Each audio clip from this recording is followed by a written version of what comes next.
कुछ चीज़ें इसके अंदर बहुत अहम हैं, वो ये कि इसके अंदर पेट में मरोड़ होना, मैदे में जलन होना, सीने में जलन होना, पेट में गैस की शिकायत होना, सर का बोझल होना, डिप्रेशन के अलामात होना, घबराहट होना, सर भारी होना, जिस्म में दर्द रहना, ये इसकी अमूमी अलामात होती हैं। जिस टॉपिक पे हम आज कुछ देर गुफ्तगू करेंगे वो है इरिटेबल बाउल सिंड्रोम। ये कंडीशन बहुत अहम है क्योंकि जब हम पेशेंट्स देखते हैं तो बहुत से ऐसे पेशेंट्स आते हैं जो पेट के और मैदे के मुख्तलिफ़ किस्म के अमराज का शिकार होते हैं।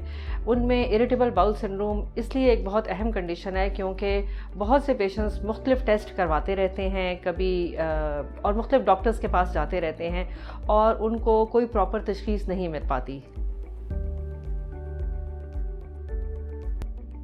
ये एक ऐसी कंडीशन है जिसमें पेशेंट्स को अमूमन पेट में दर्द रहता है। पेट में दर्द के साथ उसको कभी कब्ज़ और कभी लूज़ मोशंस, यानी उसकी जो बाउल हैबिट्स हैं वो बहुत रेगुलर नहीं होती। इन पेशेंट्स के अंदर कुछ चीज़ें बहुत अहम हैं नोट करने की, वो ये कि ये अमूमन औरतों में होता है और यंग लोगों में होता है, यानी जो लोग अपनी 20 या 30 की दिहाई में होते हैं उनको ये मर्ज़ ज़्यादा लाहक होता है। कुछ चीज़ें इसके अंदर बहुत अहम हैं, वो ये कि इसके अंदर पेट में मरोड़ होना, मैदे में जलन होना, सीने में जलन होना, पेट में गैस की शिकायत होना, सर का बोझल होना, डिप्रेशन के अलामात होना, घबराहट होना, सर भारी होना, जिस्म में दर्द रहना, ये इसकी अमूमी अलामात होती हैं। इसके अंदर इसको हम एक तरह का फंक्शनल डिसऑर्डर कहते हैं। फंक्शनल डिसऑर्डर का मतलब यह है कि आपकी आंतों में कोई एनाटॉमिकल डिफेक्ट नहीं होता। पेशेंट्स मुख्तलिफ़ किस्म के टेस्ट करवाते हैं, उनके ब्लड टेस्ट होते हैं, अल्ट्रासाउंड्स होते हैं और सारे टेस्ट नॉर्मल आ रहे होते हैं।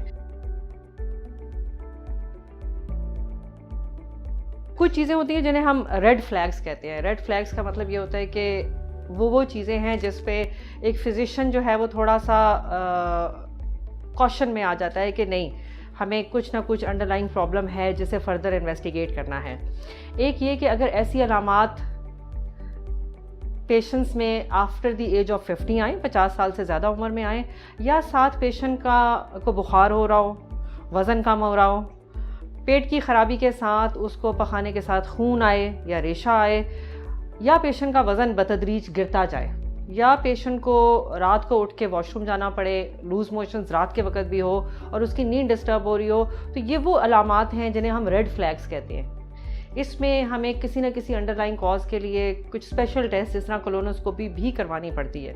इरिटेबल बाउल सिंड्रोम में ये अलामात पेशेंट को 6 माह से ज़्यादा अरसे में रहती हैं और हो सकता है मुसलसल ना रहें। ये कभी आती हैं और इम्प्रूव हो जाती हैं, फिर पेशेंट दरमियान में कुछ अर्सा ठीक रहने के बाद फिर दोबारा उसे पेट में दर्द, मरोड़, पखाना बार बार आना या कभी कभी कब्ज़ होना। इसकी 2 तरह की उमूमन टाइप्स होती हैं। एक वो होती है जिसमें ज़्यादा मरीज़ को कब्ज़ फील होती है और दूसरे वो पेशेंट्स होते हैं जिनमें पेट में दर्द के साथ उन्हें रिपीटेडली यानी बार बार लूज़ मोशंस आते हैं। ये एक तरह का एक ऐसा डिसऑर्डर है जिसमें हम उनकी जो साइकोलॉजिकल स्टेट है उसका बहुत अहम रोल है, क्योंकि आपने भी ख़ुद कई दफ़ा महसूस किया होगा कि कभी आप एग्ज़ाम देने या वाइवा देने कभी बैठे हों और आपकी बारी आने वाली हो तो आपको पेट में दर्द महसूस होता है, पेट में मरोड़ फील हो सकते हैं, हो सकता है आप 2-3 दफ़ा वॉशरूम जाएं। ये जब हम स्ट्रेस लेते हैं, जब हम परेशानी लेते हैं तो हमारी आंतों का जो कंट्रोल होता है वो हमारे ब्रेन के पास होता है, हमारे नर्वस कंट्रोल में होती हैं। तो जो ही पेशेंट इरिटेबल होता है, पेशेंट स्ट्रेस में जाता है, पेशेंट डिप्रेशन में जाता है, तो उसकी आंतें भी थोड़ी इरिटेट हो जाती हैं और उसको इस तरह से पेट की अलामात आना शुरू हो जाती हैं। इसलिए सबसे पहले हमें पेशेंट की जो है साइकोलॉजिकल स्टेट को एवेलुएट करना पड़ता है, उसकी अलामात के अंदर एंग्जाइटी और डिप्रेशन को देखना पड़ता है, उसकी बाउल हैबिट्स में थोड़ी सी तब्दीली लानी पड़ती है कि वो अपनी डाइट के अंदर फाइबर बढ़ाए और फर्मेंटेबल कार्बोहाइड्रेट्स को कम करे जो ब्लोटिंग करते हैं, कुछ पेशेंट्स को गंदम से या दूध से एलर्जी होती है, उसको रूल आउट करना पड़ता है। कुछ दिन के लिए उन्हें लैक्टोज फ्री डाइट दे के या वीट रिस्ट्रिक्शन करके देखते हैं कि क्या उनकी अलामात में इम्प्रूवमेंट आती है कि नहीं आती।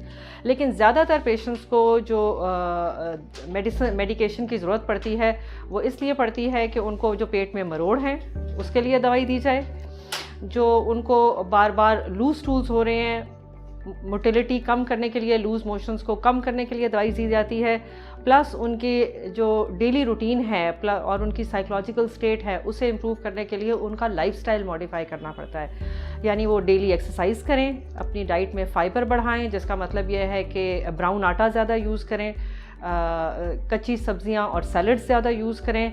ये वो चीज़ें हैं जो उनकी बाउल हैबिट्स को बेहतर कर सकती है। थैंक यू वेरी मच नाज़रीन।